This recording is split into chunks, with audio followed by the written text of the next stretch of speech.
अब हारेगा रूस। अमेरिका इजराइल का जेन जी युद्ध शुरू। ईरान में हिंसक प्रदर्शनों को 5 दिन से ज्यादा हो चुके हैं। हैरानी की बात तो यह है कि महज 5 दिन के हिंसक प्रदर्शनों में ईरान में 7 से ज्यादा ईरानी नागरिक ईरानी सुरक्षा बलों से मुठभेड़ में मारे जा चुके हैं। और अब अमेरिका ने ऐलान कर दिया है कि वो ईरान पर सीधी कार्रवाई कर सकता है और अमेरिका ईरान पर कभी भी हमला कर सकता है। अब सवाल उठता है कि अचानक ईरान में इतने हिंसक प्रदर्शन क्यों हुए और क्यों ईरान को लेकर दावा किया जा रहा है कि वहां पर जेन जी पीढ़ी ने 86 साल के सुप्रीम लीडर अली खामनेई के खिलाफ बगावत कर दी है। कुछ एक्सपर्ट्स ने ईरान में बगावती आंदोलन को लेकर दावा किया है कि रूस की ईरानी ताकत को कमजोर करने और पुतिन की ओर से ईरान को मिल रहे समर्थन को खत्म करने के लिए इजराइल की मोसाद और अमेरिका और पश्चिमी देशों के खुफिया एजेंसियों ने यह पूरा खेल खेला है। दावा किया जा रहा है कि अगर ईरान के सुप्रीम लीडर अली खामनेई का तख्ता पलट हो गया तो रूस को ईरानी हथियार की अंधाधुंध सप्लाई खत्म हो जाएगी। यही वजह है कि ईरान अमेरिका, इजराइल और पश्चिमी देशों की खुफिया एजेंसियों के टारगेट पर है। ईरान में इस वक्त महंगाई चरम पर है, बेरोजगारी बेतहाशा बढ़ चुकी है और खामनेई शासन के खिलाफ ईरान के 31 प्रांतों में से 21 प्रांतों में भयंकर गदर मचा हुआ है। ईरानी मुद्रा का मूल्य बुरी तरह से गिर रहा है। एक अमेरिकी डॉलर के मुकाबले ईरानी रियाल की कीमत 14,50,000 रियाल हो चुकी है।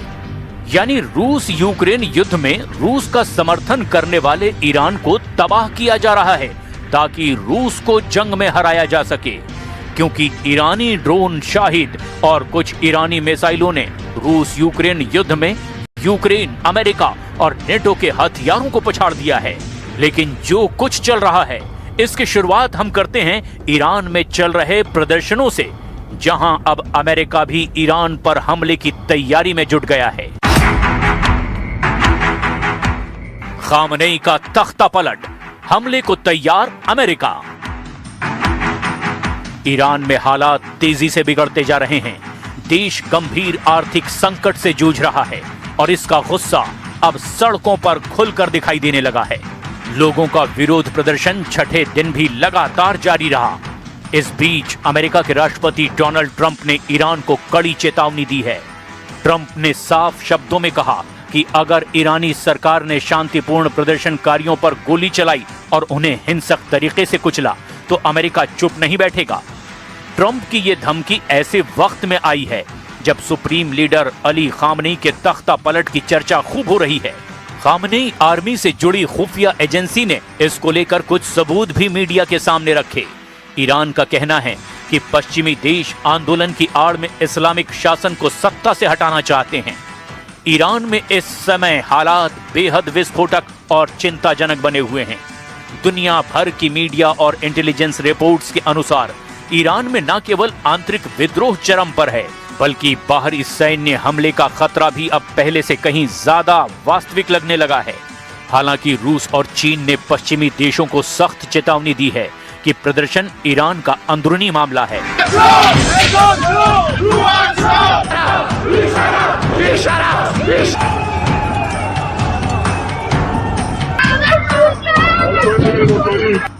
और ऐसी स्थिति में अगर ईरान पर बाहरी देशों ने हमला किया तो रूस चुप नहीं बैठेगा। फिलहाल ट्रंप ने जिस तरह से ईरान को धमकी दी है उसे लेकर के ईरान और अमेरिका अब एक दूसरे पर हमला करने के लिए खुली धमकी देने लगे हैं। ईरान पर राउंड 2 हमले की तैयारी, अमेरिका और इजराइल का प्लान लीक। जरा देखिए ट्रंप की धमकी पर ईरान के राष्ट्रपति मसूद पजेश्कियन ने क्या कहा है और क्यों ट्रंप इस वक्त ईरान पर सीधे हमले की धमकी दे रहे हैं। चलते ईरान के ताजा हालातों को देखकर विश्व भर की मीडिया में खलबली मची हुई है। ईरान पर अमेरिकी सैन्य कार्रवाई को लेकर गर्मा गर्म खबरें चल रही है। राष्ट्रपति डोनाल्ड ट्रंप ने हाल ही में इजरायली पीएम नेतन्याहू से मुलाकात के बाद कहा है कि यदि ईरान अपने परमाणु या मिसाइल कार्यक्रमों को दोबारा शुरू करने की कोशिश करता है तो अमेरिका ईरान को पूरी तरह से तबाह कर देगा। ट्रंप ने ताजा बयान में कहा कि अगर ईरानी सरकार ने शांतिपूर्ण प्रदर्शनकारियों पर गोली चलाई और उन्हें हिंसक तरीके से कुचला तो फिर अमेरिका चुप नहीं बैठेगा। राष्ट्रपति डोनाल्ड ट्रंप ने अपने social media site truth social पर लिखा कि अगर ईरान शांतिपूर्ण प्रदर्शनकारियों पर गोली चलाता है और हिंसक तरीके से उनकी हत्या करता है जैसा कि उनकी आदत रही है तो फिर अमेरिका उन्हें बचाने आएगा। हम पूरी तरह से तैयार हैं। ट्रंप की ये चेतावनी ऐसे वक्त में आई है जब ईरान के कई शहर पिछले 5 दिनों से हिंसक प्रदर्शनों की चपेट में हैं। ट्रंप की धमकी पर ईरान की तरफ से भी पलटवार किया गया है। ईरान के राष्ट्रपति मसूद पजेश्कियन ने कहा, ईरान पर किसी भी दमनकारी आक्रमण का जवाब इतना खतरनाक होगा कि हमला करने वाले को पछतावा होगा। पजेश्कियन ने कहा कि ईरान के खिलाफ एक तरह से पूर्ण युद्ध शुरू होने वाला है। उन्होंने कहा कि ईरान इस समय अमेरिका, इजराइल और यूरोप के साथ एक बड़े पैमाने की जंग का सामना कर रहा है जो कि आर्थिक और सुरक्षा दोनों मोर्चों पर है। 1980 के दशक के ईरान इराक युद्ध का उदाहरण देते हुए ईरान के राष्ट्रपति मसूद पजेश्कियन ने अपने दुश्मनों को धमकी दी और कहा कि मौजूदा दबाव भले ही उससे भी ज्यादा है लेकिन ईरान किसी भी धौंस के आगे नहीं झुकेगा। मीडिया रिपोर्ट्स के मुताबिक 2025 में हुए सीमित हमलों के बाद अब 2026 में अमेरिका और इजराइल राउंड 2 हमलों की योजना बना रहे हैं। ट्रंप ने स्पष्ट किया कि वे इस बार ईंधन और समय बर्बाद नहीं करेंगे बल्कि निर्णायक हमला करेंगे। Now I hear that Iran is trying to build up again, and if they are, we're going to have to knock them down.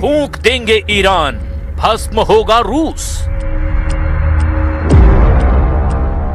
अगर ईरानी सरकार और ईरान के सुप्रीम लीडर अयतुल्ला अली खामनेई को हिंसक प्रदर्शनों की आड़ में अमेरिका, इजराइल और पश्चिमी देशों ने मिलकर उड़ा दिया तो इसका सबसे तगड़ा झटका रूस को लगेगा क्योंकि जंग के मैदान में इस वक्त रूस ईरानी हथियारों का जमकर इस्तेमाल कर रहा है।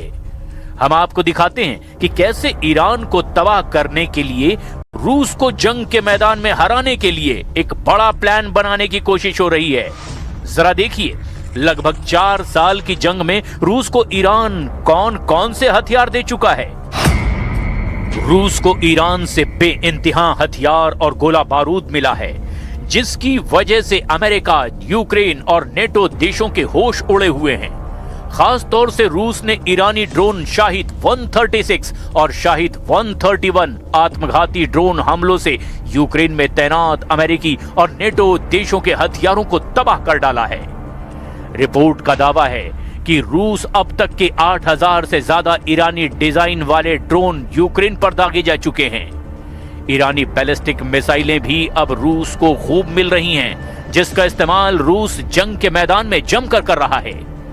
साल 2024 और 2025 के दौरान ईरान ने रूस को लगभग 400 कम दूरी की बैलिस्टिक मिसाइलें जैसे फतेह 110 और जुल्फागर मिसाइलें सप्लाई की जिनकी मारक क्षमता 300 से 700 किलोमीटर है। अगर ईरानी गोला बारूद की बात करें तो ईरान ने रूस को 10 करोड़ से भी ज्यादा कारतूस और 3 लाख से ज्यादा आर्टिलरी शेल्स यानी तोप के गोले भेज चुके हैं।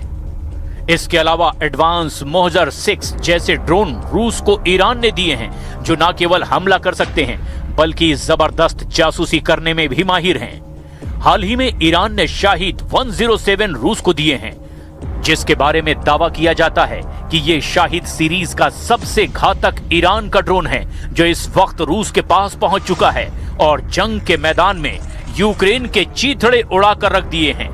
एक ईरानी शाहिद ड्रोन की कीमत लगभग $20,000 यानी करीब 16 से 17 लाख रुपए है, जबकि यूक्रेन इसे गिराने के लिए जो मिसाइल इस्तेमाल करता है उसकी कीमत करोड़ों में होती है।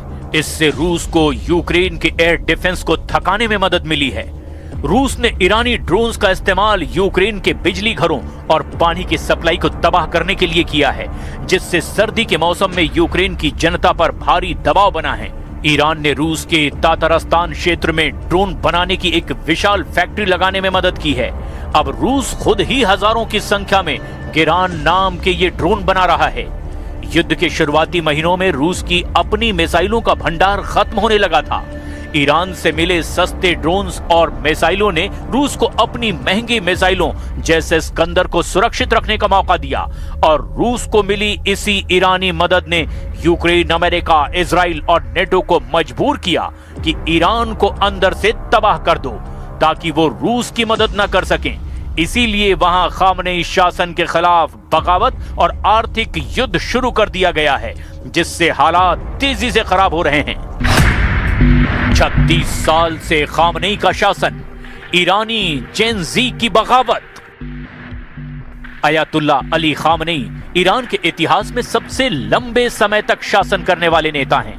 अली खामनेई 4 जून 1989 से ईरान के सर्वोच्च नेता बने हुए हैं। जनवरी 2026 तक उन्हें इस पद पर 36 साल से ज्यादा समय हो गया है। खामनेई ईरान के संस्थापक अयतुल्ला रूहुल्लाह खुमैनी की मौत के अगले दिन इस पद पर बैठ गए थे। खामनेई 1981 से 1989 तक ईरान के तीसरे राष्ट्रपति रहे। इस हिसाब से राष्ट्रपति के रूप में खामनेई ने 8 साल सेवा की, जिसका अर्थ ये है कि पिछले 44 सालों से ईरान की सक्रिय सत्ता के केंद्र में हैं। लेकिन अब उसी ईरान में उनके खिलाफ भीषण बगावत शुरू हो चुकी है। ईरान के 31 प्रांतों में से ईरान के 21 से ज्यादा प्रांतों में प्रदर्शन फैल चुका है। ताजा खबरों के मुताबिक पिछले 24 घंटे में हुई हिंसा में कम से कम 7 लोगों की मौत की पुष्टि हुई है, जिनमें सुरक्षा बल, बसीज मिलिशिया के सदस्य और प्रदर्शनकारी दोनों शामिल हैं। ईरानी मुद्रा रियाल सबसे निचले स्तर पर लगभग 14.5 लाख रियाल प्रति डॉलर पर पहुंच गई है। देश में महंगाई दर 42 से 50% से ऊपर है। खाने पीने की चीजों के दाम आसमान छू रहे हैं और देश में बिजली और पानी की भारी किल्लत है। तेहरान के ग्रैंड बाजार के व्यापारियों की हड़ताल के बाद अब विश्वविद्यालयों के छात्र भी सड़कों पर हैं। तानाशाह मुर्दाबाद के नारों के साथ प्रदर्शनकारी सरकारी इमारतों को निशाना बना रहे हैं। ईरानी खुफिया एजेंसियों का दावा है कि ये प्रदर्शन महज आर्थिक नहीं बल्कि ऑपरेशन हेड का हिस्सा हैं, जिसे पश्चिमी ताकतें ईरान में तख्ता पलट के लिए चला रही हैं। ईरान सरकार और उनकी खुफिया एजेंसियों का दावा है कि ये प्रदर्शन पश्चिमी देशों और इजराइल की साजिश है। ईरानी खुफिया अधिकारियों का कहना है कि इजरायली एजेंसी मोसाद और पश्चिमी ताकतें सोशल मीडिया के जरिए लोगों को भड़का रही हैं। उन्होंने कुछ विदेशी एजेंटों को गिरफ्तार करने और भारी मात्रा में तस्करी किए गए हथियार बरामद करने का भी दावा किया। ईरान में प्रदर्शन में हो रही मौतों को देखते हुए ईरान में कोहराम मच गया है। ईरान के ग्रामीण प्रांतों और छोटे शहरों जैसे अजना, लोरेस्तान और एस्फान में जमकर बवाल हो रहा है। सैकड़ों लोगों को गिरफ्तार किया गया है, जिनमें तेहरान यूनिवर्सिटी के स्टूडेंट्स लीडर्स भी शामिल हैं। ईरान में प्रदर्शनों का स्वरूप अब आर्थिक से राजनीतिक हो गया है। तेहरान और दूसरे शहरों में खामनेई के खिलाफ नारे लगाए जा रहे हैं। तानाशाह मुर्दाबाद और खामनेई मुर्दाबाद के नारे लग रहे हैं। ईरानी जेनजी प्रदर्शनकारियों ने इलाके के गवर्नर ऑफिस, मस्जिद, मार्टर्स फाउंडेशन, टाउन हॉल और बैंक की बिल्डिंगों पर पत्थर फेंके हैं। जवाब में ईरानी पुलिस ने आंसू गैस के गोले दागे हैं। 2022 के बाद इसे ईरान में अब तक का सबसे बड़ा विरोध प्रदर्शन बताया जा रहा है। इस विरोध प्रदर्शन का सबसे बड़ा कारण आर्थिक संकट है। करेंसी की वैल्यू लगातार गिरती जा रही है। लोगों के पास रोजगार नहीं है, जिसकी वजह से जनता में जबरदस्त आक्रोश है। खास तौर से खाद्य पदार्थों की कीमतों में 72% की बढ़ोतरी हुई है। We are engaged in a full-scale war. Right now, the enemy has placed most of its hopes on knocking